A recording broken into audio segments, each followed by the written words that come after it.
لا معاذ يرعبني ظلم يهددني لا شيء أخسره لا مهما يطول الدرب فالحق معه.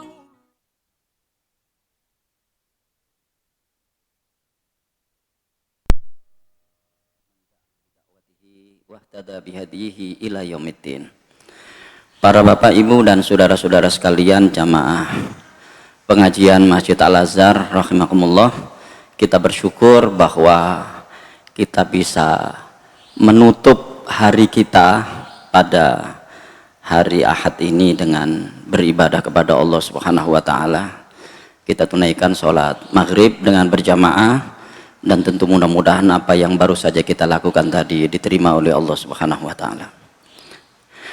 Para bapak dan ibu sekalian, pada kesempatan ini mungkin ini nanti sedikit Pak Wito ya, sedikit agak panjang nih, saya minta mungkin 5 sampai 7 menit tambahan waktu Isya nanti, tapi mudah-mudahan tidak, karena ayat yang akan kita kaji ini adalah salah satu ayat yang asbabun nuzulnya itu banyak. Jadi kenapa sebab diturunkannya ayat itu banyak. Mungkin ini berbeda dengan ayat-ayat yang lain yang sering kita jumpai satu ayat itu diturunkan karena satu peristiwa atau karena satu makna ya. Tapi ayat ini diturunkan oleh Allah Subhanahu wa taala dengan berbagai macam asbabun nuzul yang bukan saling membantah satu dengan yang lain, tapi saling melengkapi, sehingga pengertian kita di ayat ini itu semakin luas. Ya, pengertian kita di ayat ini itu semakin luas karena banyaknya asbabun nuzul atau sebab diturunkannya ayat ini. Poin yang pertama. Poin yang kedua, Bapak Ibu sekalian, asbabun nuzul atau semua yang terkait dengan sebab turunnya ayat ini itu semua tamparan keras buat kita semuanya ya, tamparan keras buat kita semuanya. Nanti kita akan lihat satu persatu betapa banyak yang terkait dengan sifat-sifat negatif kita itu ada di dalam sebab turunnya ayat itu, di mana sebab negatif yang kita miliki itulah yang menyebabkan orang itu terjerembab ke dalam kebinasaan dan kehancuran, sehingga masuk ke dalam firman Allah, wala tulqu biaidikum ilat tahluka. Jangan sekali-kali kalian ya menjerembabkan diri kalian kepada kebinasaan, atau jangan kau campakkan dirimu dalam kehancuran.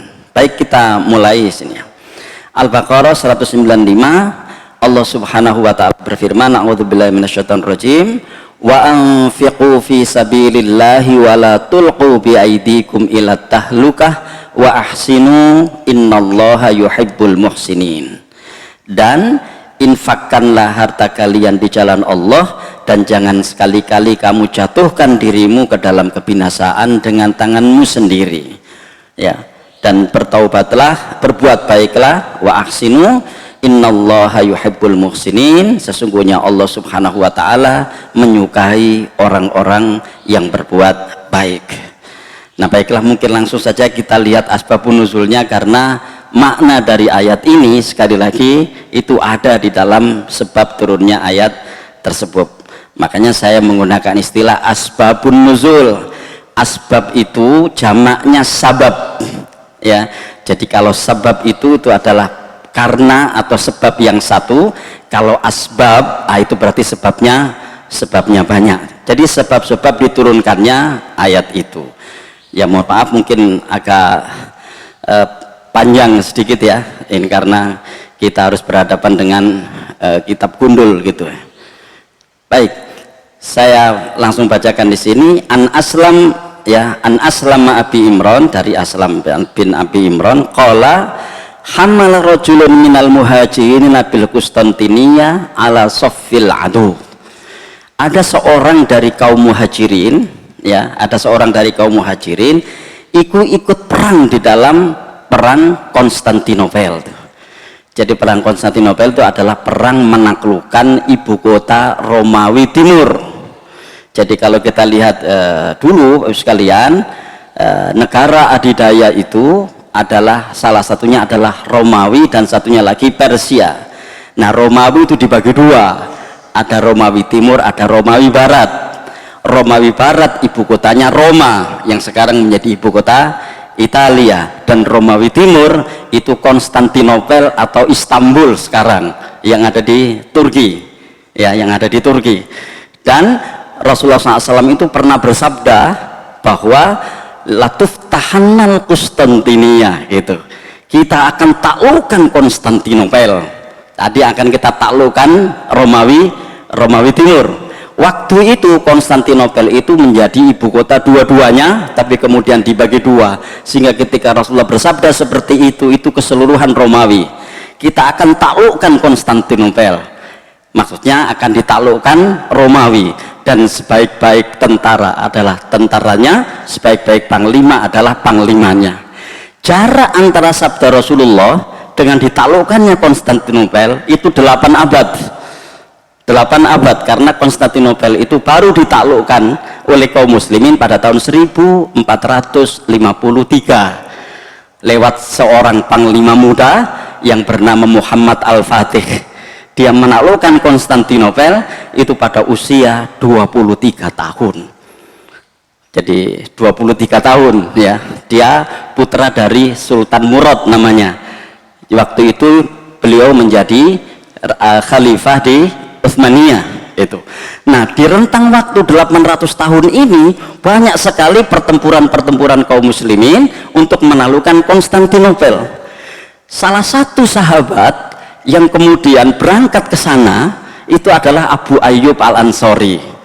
Abu Ayyub Al-Ansori ini begitu Rasulullah SAW wafat, dia izin kepada Abu Bakar, Abu Bakar, aku ingin melaksanakan sabda Rasulullah itu, maka aku akan ke Konstantinopel. Akhirnya beliau berlayar, ya, karena kan dari Madinah ke Turki, ya, itu kan melewati laut, sehingga dia berlayar.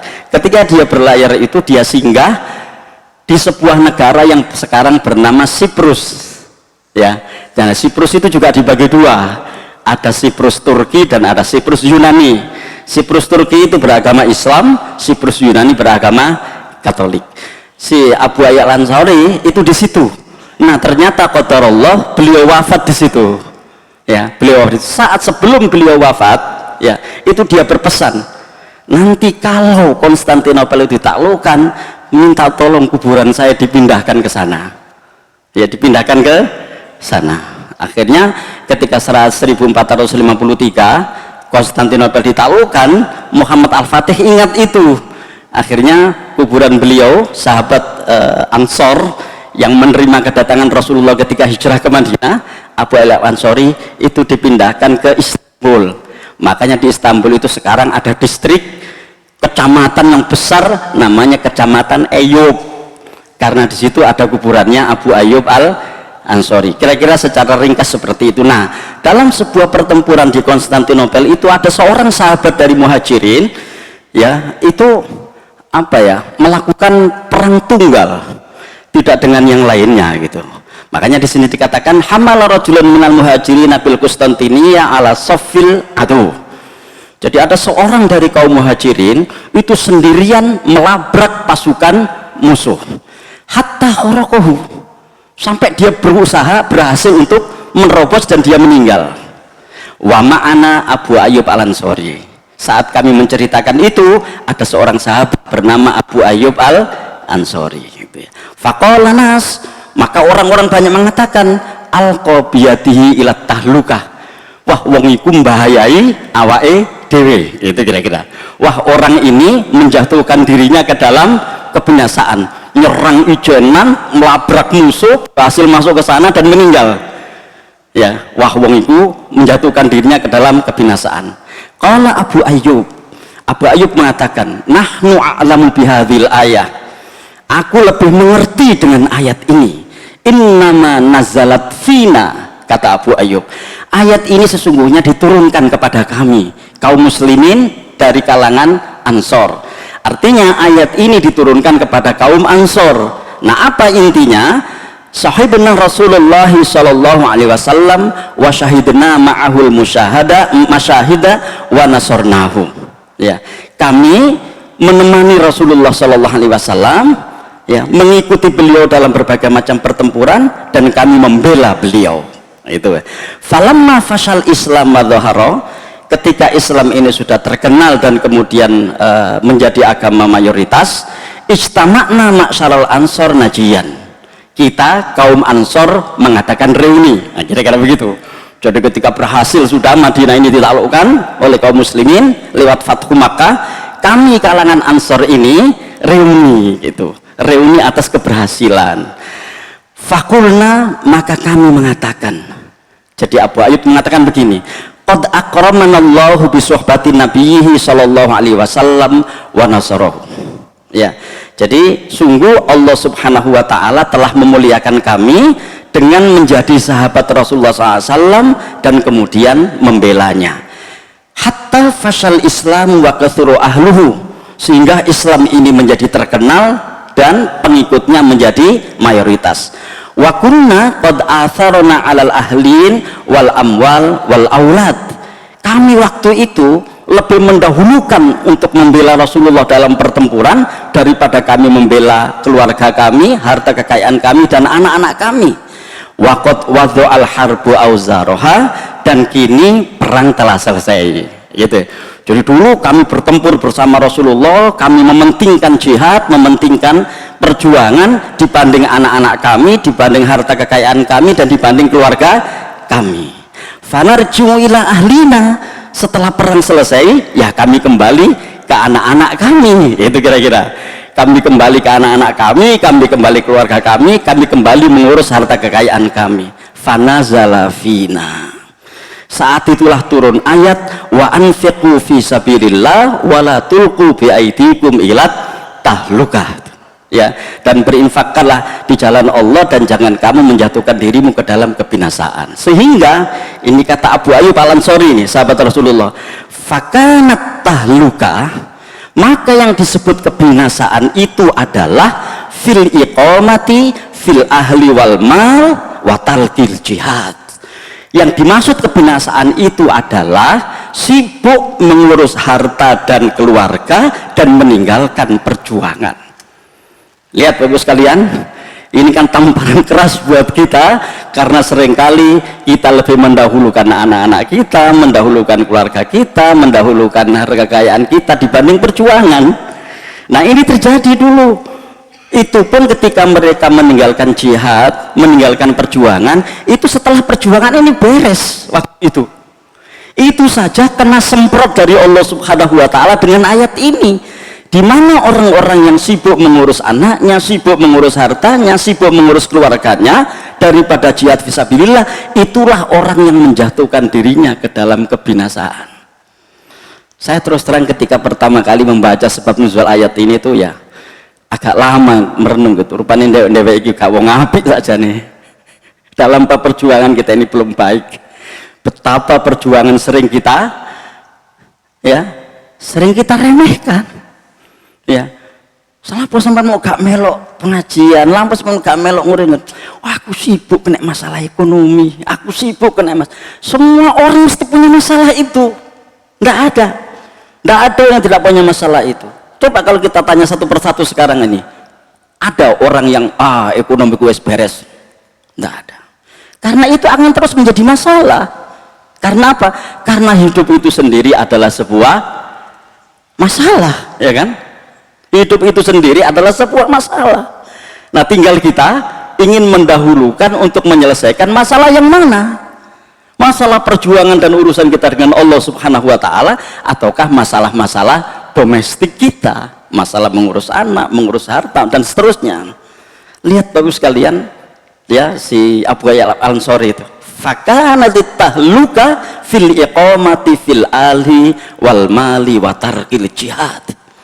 Jadi yang disebut dengan kebinasaan itu adalah, yang disebut dengan kehancuran itu adalah ketika orang itu sibuk ngurus harta dan keluarganya dan meninggalkan perjuangan. Itu loh kebinasaan. Dan Allah berfirman, wala tulqu bi aidikum ilat tahluka. Jangan sekali-kali kalian mencampakkan diri kalian kepada kebinasaan. Ya, itu yang pertama. Ini terjemahannya ya. Kalau ada yang ingin materi ini sekalian bisa minta ke Pak Wito ya. Saya sudah kirim ke ke Al-Azhar.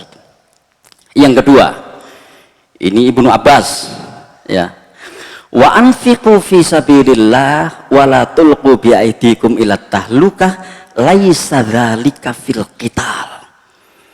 Jadi sebab turunnya ayat itu bukan karena perang, bukan. Maksudnya bukan karena orang itu berjihad di jalan Allah kemudian mencampakkan dirinya ke dalam kebinasaan, karena bisa saja dia terluka, bahkan bisa saja dia mati, ya kan? Karena peperangan. Bukan itu. Mencampakkan diri kepada kebinasaan, kata Ibnu Abbas, laisa dzalika fil qital. Ya, itu bukan dalam hal perang. Innama huwa fin nafaqah. Ya, mencampakkan diri ke dalam kebinasaan itu sebetulnya yang dimaksud ayat itu terkait dengan membelanjakan harta. Kapan membelanjakan harta itu disebut mencampakkan diri ke dalam kebinasaan? Lagi-lagi ini catatan buat kita semuanya ini, kritik keras buat kita semuanya ini, yaitu ketika tumsika biyadika anin nafaqati fi sabilillah. Ya, ketika kamu menggenggam tanganmu, ya, nyeketemi ya tangane dan tidak mau membelanjakan di sabilillah. Jadi nek ana sing nyeketemi donyane, gak gelem dijak urun ngene, gak gelem dijak urun ngene, gak gelem dijak bangun masjid, gak gelem dijak membantu anak yatim dan seterusnya, itulah orang yang mencampakkan dirinya ke dalam kebinasaan. Coba sekalian. Makanya di sini si Ibnu Abbas mengatakan wala tulqi biyadika ila tahluka. Jangan kamu menjatuhkan dirimu ke dalam kebinasaan. Kapan? Ketika itu tadi menggenggam erat kekayaannya dan tidak digunakan di dalam berinfak fi sabilillah. Bapak sekalian, sebab nuzul yang kedua ini menurut saya juga merupakan, sekali lagi ya, saya mengistilahkan tamparan keras buat kita semuanya. Ya, betapa banyak ya di antara kita, mungkin termasuk kita, itu justru sering eman kalau uang itu digunakan berinfak fi sabilillah. Kalaupun toh tidak eman, ya, maka mengeluarkannya juga ya itu tidak sebanding dengan kekayaan yang dia miliki. Ya, makanya Ibnu Qayyim itu sampai membuat perumpamaan gitu ya.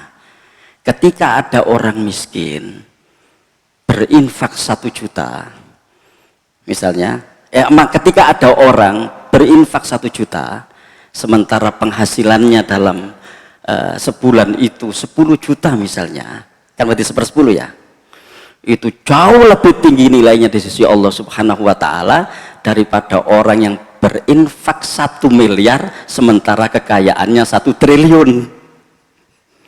Ya, kan kalau kita bicara wah kerek 1 miliar gitu kan, iya, tapi lihat dia punya harta kekayaan berapa. Karena dia punya kekayaan hartanya berapa, yang dikeluarkan berapa, itu mencerminkan mentalitas dia di dalam berinfak, ya kan? Makanya dalam bab ini Rasulullah SAW itu menggunakan pendekatan grade, tingkatan-tingkatan para sahabat dalam hal infak dan urun fisabilillah ini. Dalam sebuah peperangan yang pengepungan benteng di perang itu butuh waktu 1 bulan lamanya, yaitu perang Tabuk yang terjadi pada tahun ke-9 dari Hijriah, ya kan? Itu kan Rasulullah SAW meminta kepada para sahabat, istilahnya itu minta donasi. Dan saya belum pernah melihat di dalam sejarah itu, meskipun mungkin itu dilakukan tetapi nggak dieksplor Saya yakin dalam perang Badar juga begitu, perang Uhud juga begitu, perang Khandaq juga begitu. Nah, dalam perang Tabuk itu ditanya, siapa yang mau berinfak? Ini kita butuh donasi, gitu ya. Ada yang angkat tangan. Saya Rasulullah, saya infakkan ya 700 unta saya. Ya. Ada lagi saya Rasulullah. Kali ini Umar, saya infakkan separuh harta saya. Ya. Kemudian ada lagi, tidak jauh dari situ Abu Bakar angkat tangan. Saya wahai Rasulullah, saya infakkan semua harta saya.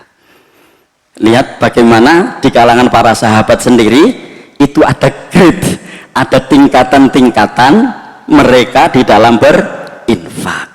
Tapi sebanyak apapun tingkatan mereka ini, itu masih di atas rata-rata. Kalau tingkatan-tingkatan di kita ini kan di bawah rata-rata. Nah, sehingga saya ulangi sekali lagi, berapa nafkah yang dikeluarkan atau berapa infak yang dikeluarkan dengan jumlah kekayaan yang dia miliki, ini bukan zakat ya, karena kalau zakat kan sudah jelas itu ini ya, jadi nggak dihitung di sini. Zakat kan sudah jelas wajib dia mengeluarkan kan gitu. Nah, kalau infak ini kan ada kesukarelaan di sana, gelem apa enggak, itu silahkan kan gitu kalau infak. Nah, mau atau tidak itu mencerminkan mentalitas dia di dalam berinfak. Satu, berapa yang dikeluarkan dengan jumlah harta kekayaan yang dia miliki, itulah juga merupakan mentalitas dia. Nah, makanya Rasulullah SAW di dalam bab itu ada tingkatan-tingkatan di kalangan para sahabat. Nah, makanya jangan sampai Bapak Ibu sekalian, naudzubillah, tsumma naudzubillah, mudah-mudahan tidak, mudah-mudahan kita tidak seperti itu. Kita seringkali kan berkilas seperti ini tuh. Ya kan infak harus tidak boleh riya, tidak boleh ditunjukkan. Yes, betul. Bahkan itu ada hadisnya kok. Satu di antara 7 orang yang mendapatkan naungan di hari kiamat nanti, itu kan orang yang berinfak saking ikhlasnya sampai-sampai ketika tangan kanannya berinfak, tangan kirinya tidak tahu. Cuma peristiwa itu jangan kita jadikan sebagai alasan dan pembenaran terhadap mentalitas kita yang jelek tentang infak. Kenapa kita mengatakan seperti itu? Karena yang kita infakkan kecil. Kecilnya kita mengatakan kan infak boleh diketok-ketok no gitu kan. Nah, kalau diketok-ketok no dek gak gelem ngetok-ngetok no, soalnya yang diinfakkan itu pilih sedikit. Gitu ya. Satu. Yang kedua, ini pernyataan yang menurut saya juga racun ya, wallahu a'lam, mudah-mudahan saya tidak salah. Infak itu gak penting akeh, sing penting ikhlas. Tapi sekalian, ikhlas itu terkait dengan kuantiti ya, dan dua-duanya kuantiti dan quality. Ikhlas itu terkait dengan jumlah dan terkait dengan mutu, kualitas. Lihat ketika Abu Bakar As-Siddiq mengatakan seperti itu, bisa kita katakan dia tidak ikhlas. Saya infakkan seluruh harta saya wahai Rasulullah, dia tidak ikhlas? Ya. Itu menurut saya kalimat seperti itu untuk membenarkan sifat kikir kita. Sama ketika ibadah-ibadah kita yang selalu ingin yang minimum. Ngaji gak penting akeh, gak apa-apa seharian mek 5 ayat 10 ayat gak apa-apa, sing penting bacaane apik. Siapa yang bisa menilai bacaan kita baik? Ya kan? Ya ilmu tajwid kan. Dan orang yang bacaannya baik itu pasti membaca Al-Quran itu sering, karena selalu berusaha memperbaiki, dan itu artinya, ya kan, itu artinya dia sering membaca Al-Quran dan kemudian bacaannya menjadi baik. Justru yang harus diragukan ketika orang itu jarang membaca Al-Quran terus bacaan Qurannya baik, harus diragukan itu. Makanya dhewek iki ketika tadarus Ramadan ya, itu gratul mau Quran. Mengapa? Setahun nggak mau Quran blas.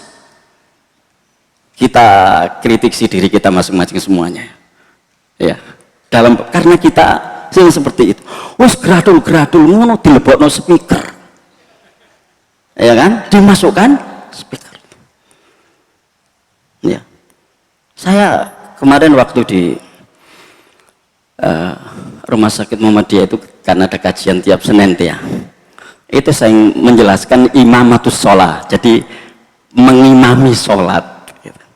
Jadi Rasulullah SAW itu di dalam menentukan imam Bapak sekalian itu sangat-sangat detail, ya, sangat-sangat akurat begitu. Pertama beliau mengatakan, ya ummul qauma aqra'uhum. Sing dadi imam di suatu kaum itu yang paling baik bacaannya dan paling mengerti tentang hukum-hukum Islam yang ada di dalam Al-Quran tersebut. Ini kan, itu disampaikan di kalangan para sahabat waktu itu. Nek kapan podo bacaan ini podo api, ngerti ini hukum yang podo api, kata Rasulullah, cari siapa yang lebih dulu ikut hijrah. Sampai seperti itu. Maaf, bukan. Cari siapa di antara mereka ini yang lebih mengerti sunnah, lebih mengerti hadis maksudnya. Kok podo ikut bacaan Quran podo api, ngerti sunnah ya podo api, gitu ya. Dele ono sing paling dhisik hijrah. Aina aqdamuhum hijratan. Itu dulu ya pada masa Rasulullah SAW. Nah, sampai seperti itu kan persoalan mentalitas kan. Dan Bapak Ibu sekalian, kalau kita bicara tentang membaca Al-Quran, mungkin sedikit kita agak bergeser dari materi ini, semakin orang itu baik bacaannya, itu artinya semakin sering dia membaca Quran. Gak ono ceritane wong sing semakin sedikit bacaan Qurannya tuh semakin baik bacaannya, itu enggak ada.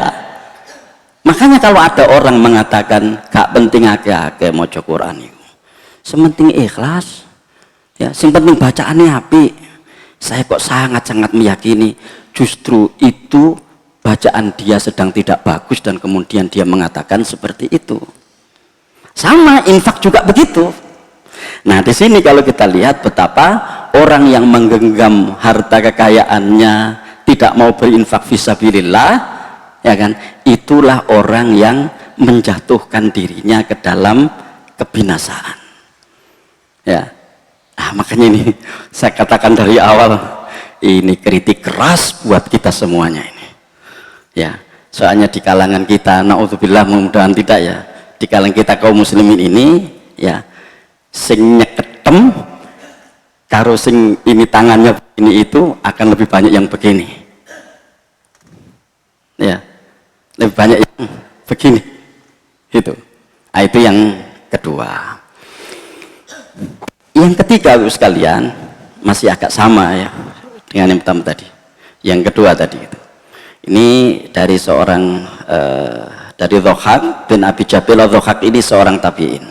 Qala, dia mengatakan, kanatil ansaru yatasaddaquna wa yunfiquna min amwalihim fa asabatuhum sanatan fa'amsaku anin nafaqati fi sabilillah. Jadi orang-orang Ansor ini itu terbiasa infak, sedekah dengan harta kekayaan mereka. Fa'asabatuhum sanatun. Saat itu terjadi paceklik. Jadi terjadi paceklik. Fa'amsaku anin nafaqati fi sabilillah.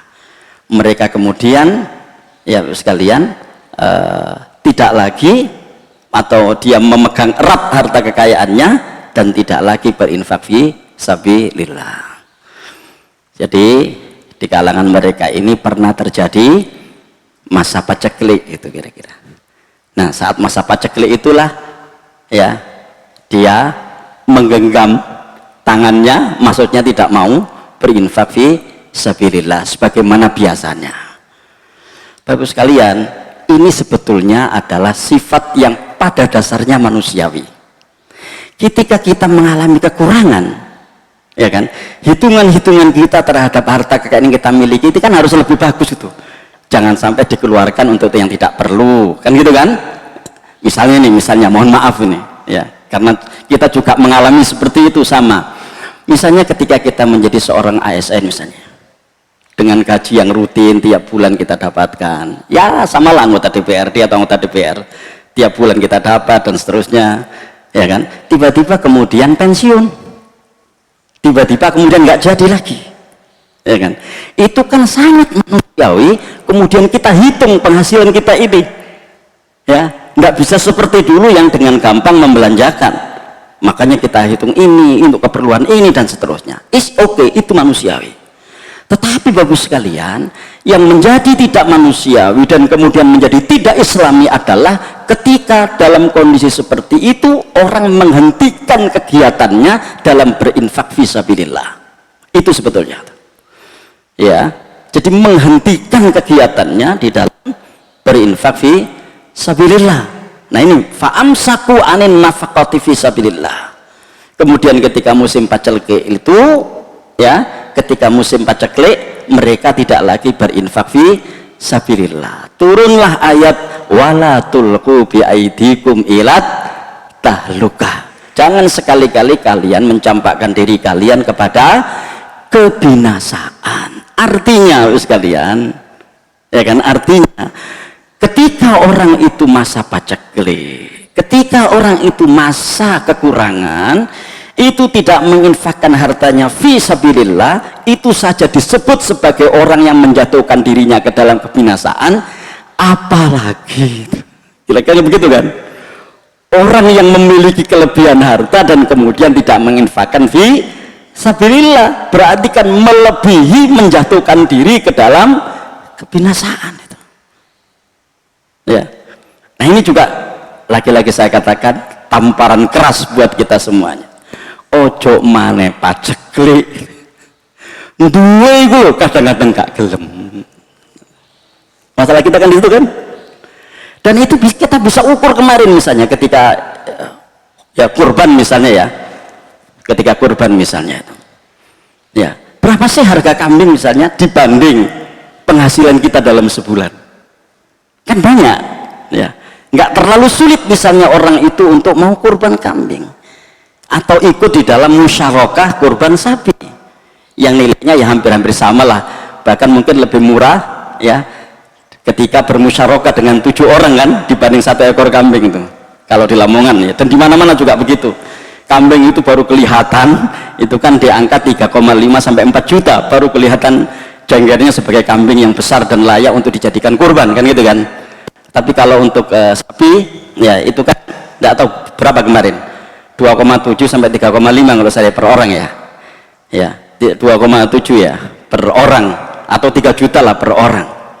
Itu kan nggak sulit sebetulnya bagi orang yang punya penghasilan 5 sampai 10 juta per bulan untuk mensisihkan dan kemudian. Tapi kan nggak semua orang mau begitu kan, ya. Betapa banyak orang yang rela jadi mustahik hewan kurban dengan penghasilan dia yang banyak, sementara hewan kurban yang dagingnya dibagikan ke dia itu adalah kurbannya orang yang penghasilannya lebih sedikit dari dia. Lagi-lagi Bapak sekalian, ini tamparan keras buat kita semuanya. Kita mau menerima hewan kurban, menerima daging hewan kurban dari orang yang penghasilannya jauh lebih sedikit dari kita. Kenapa? Karena kita nggak mengeluarkan. Karena kita nggak mengeluarkan itu.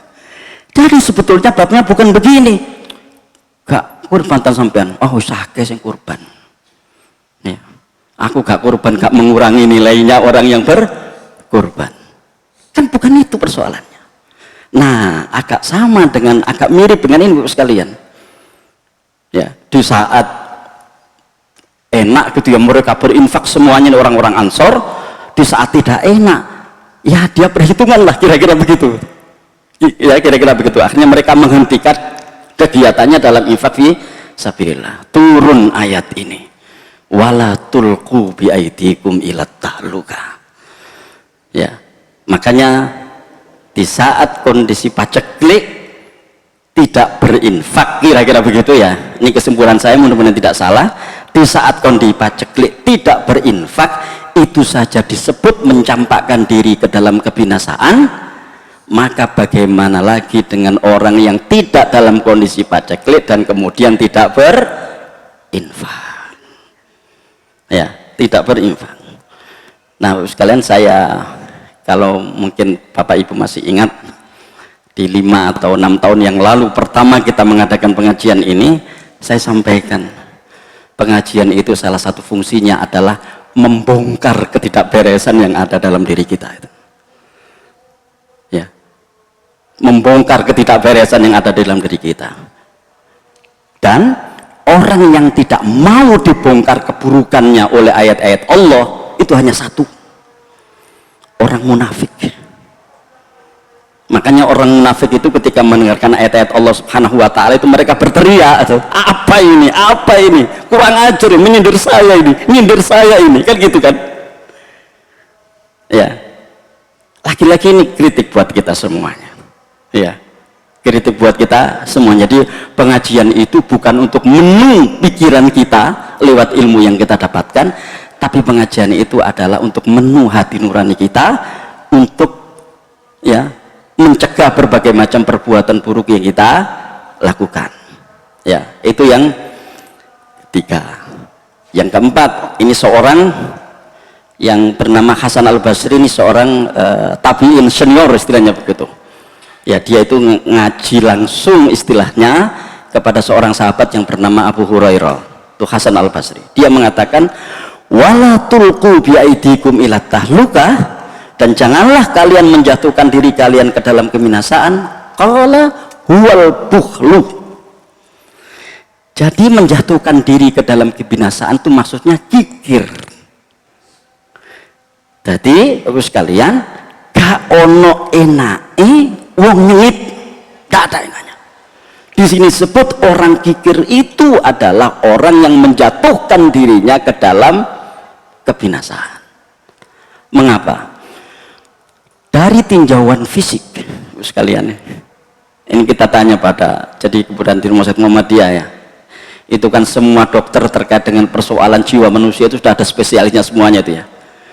Ada spesialis syaraf, ada spesialis jiwa, ya kan, dan seterusnya itu ada semuanya, itu ada spesialis paru, ada dan seterusnya. Orang kikir itu pertama-tama akan merusak fisiknya, akan merusak fisiknya. Jadi orang yang kikir itu adalah orang yang sering mengalami ketegangan otot. Itu. Tibalah dia datang, ya, ada orang datang dari panti asuhan misalnya gitu, ya. Ustadz, Pak, ini sudah waktunya mengeluarkan iuran, waktunya mengeluarkan donatur. Teng gitu kan. Ketika dia tidak mau kan, waduh, infak mana? Itu kan menyebabkan ketegangan otot kan. Beda dengan orang, oh iya, gini, gitu ya. Sepurane aku cek durung iso saiki, insyaallah engko sak minggu kas sampai mari mana ya, gitu. Sedurung ana aku saiki, seminggu mana ya. Begitu ke situ, ini ki wis tanda tangan. Lega, enggak ada ketegangan di situ. Tapi begitu dia sengaja nggak mau mengeluarkan, terjadi ketegangan. Dan ketika otot itu sering mengalami ketegangan, Bapak sekalian, akan berimbas kepada kerusakan yang kedua. Apa? Jiwanya. Ya, apa? Jiwanya. Dan kemudian yang ketiga, ini puncaknya, dia akan semakin dekat dengan sakit hati nuraninya. Ketika itu. Makanya kikir itu tidak ada yang menguntungkan. Itu. Nah, di sini dikatakan, malah Al Hasan Al Basri mengatakan menjatuhkan diri ke dalam kebinasaan itu maksudnya adalah sifat kikir gitu. Artinya orang yang memiliki sifat kikir itulah orang yang menjatuhkan dirinya ke dalam kehancuran, ke dalam kebinasaan. Kenapa? Karena sering mengalami ketegangan gitu kan. Iki yang kate gak infak gak pantas. Infak eman, iya kan? Itu kan orang yang tegang kan, secara fisik tegang, secara kejiwaan tegang, secara mental spiritual itu juga tegang. Dan ketika orang itu sering mengalami ketegangan seperti itu, berlama-lama orang ini akan menjatuhkan dirinya ke dalam kebinasaan, ya, akan mengalami sakit ini, sakit itu, dan seterusnya. Makanya para dokter kan sering mengatakan gitu ya, penyebab penyakit fisik itu yang pertama-tama adalah ketika jiwanya sakit. Maka ketika jiwanya sakit itulah yang kemudian menyebabkan orang itu fisiknya gampang sakit. Itu ya. Nah, ini Bapak sekalian, dan itu sebabnya kenapa kebahagiaan itu harus dimiliki seorang mukmin. Karena bahagia itu adalah jalan satu-satunya orang itu nyaman dalam beribadah. Itu sebabnya dalam ceramah-ceramah kita sering mengatakan begini, para bapak ibu dan saudara-saudara sekalian kaum muslimin yang berbahagia. Maksudnya berbahagia di situ adalah orang yang terbebas dari berbagai macam ketegangan yang menyebabkan ibadahnya itu bisa lebih fokus. Itu. Ketika orang mengeluarkan zakat dalam kondisi kikir, dia bisa fokus dalam zakatnya. Ya. Ketika orang berinfak dalam kondisi dia kikir, ya kan, misalnya dalam kondisi dia kikir ini, dia bisa lega pikirannya. Misalnya dia mengeluarkan uang di dompet ya, 1.000, kakean dilepokno maneh. Ya kan? Ini kan orang yang tegang kan secara spiritual. Wah, kakean nih. Oh, cocok lah, si aku kok kira-kira sing infak cukup mana sih? Ini kan orang yang tegang secara fisik, secara kejiwaan, dan secara spiritual. Nun saya bagus sekalian, mohon maaf kalau penjelasan saya ini salah. Tapi menurut saya kita sering kena tamparan dari Allah Subhanahu wa taala terkait dengan persoalan ini. Dan salah satunya adalah ini. Ya, wala tulqu biaidikum ila tahluka, maksudnya adalah sifat kikir. Sebab nuzul yang berikutnya ini dari Nu'man bin Bashir, ini seorang sahabat senior ya. Wala tulqu biaidikum ila tahluka an yuznibar rajulu adzamba. Jadi yang dimaksud dengan menjerembabkan diri ke dalam kebinasaan, yang dimaksudkan itu adalah ketika ada orang yang berbuat dosa, jadi ngelakoni dosa, fayaqulu la yughfaruli, kayaknya ini saking banyaknya dosa-dosa saya ini kayaknya nggak akan diampuni gitu. Kayaknya nggak akan diampuni. Fa anzalallah wala tulqu biaidikum ila tahluka. Jangan kamu mencampakkan dirimu ke dalam kebinasaan. Mengapa Bapak sekalian? Karena ketika orang itu punya asumsi berbuat dosa, terus dosanya nggak diampuni, kira-kira dia berhenti berbuat dosa atau enggak? Itu kan? Yang akan terjadi adalah perbuatan-perbuatan dosa berikutnya. Kenapa? Nggak diampuni, merasa tidak diampuni, ya kan? Kita ingat dalam hadis riwayat Imam Muslim, ada seorang residivis itu, ya kan? Ada seorang residivis itu yang telah membunuh 99 orang. Masih ingat kita kan? Dia datang pada seorang kiai, pada seorang ulama. Wahai alim, saya ini sudah membunuh 99 orang. Kira-kira dosa saya ini bisa diampuni Allah atau tidak itu? Ulama itu mengatakan, wah gak iso, sangampolo songo, neraka mbakmu, kira-kira begitulah. Akhirnya apa? Kiai itu dibunuh. Tiketnya pisan aja kira-kira begitu kan, kami nggak bisa diampuni. Begitulah kira-kira mental orang berbuat dosa itu. Begitu dia merasa dosanya nggak bisa diampuni, dia tidak akan berhenti berbuat dosa, malah akan menambah perbuatan dosa yang lain. Genaplah 100, ya kan? Nah begitu genap 100, dia ketemu dengan kiai lagi, tanya lagi, dan ulama berikutnya ini mengatakan bisa, tapi ada syarat yang harus kamu penuhi. Kamu tinggalkan tempatmu itu. Tempatmu itu adalah tempat yang tidak kondusif bagi kamu untuk bertaubat. Akhirnya begitu kan? Akhirnya kan dia pergi dari tempatnya itu. Berhenti, dia tidak membunuh orang lagi. Kalau nggak dibunuh ini.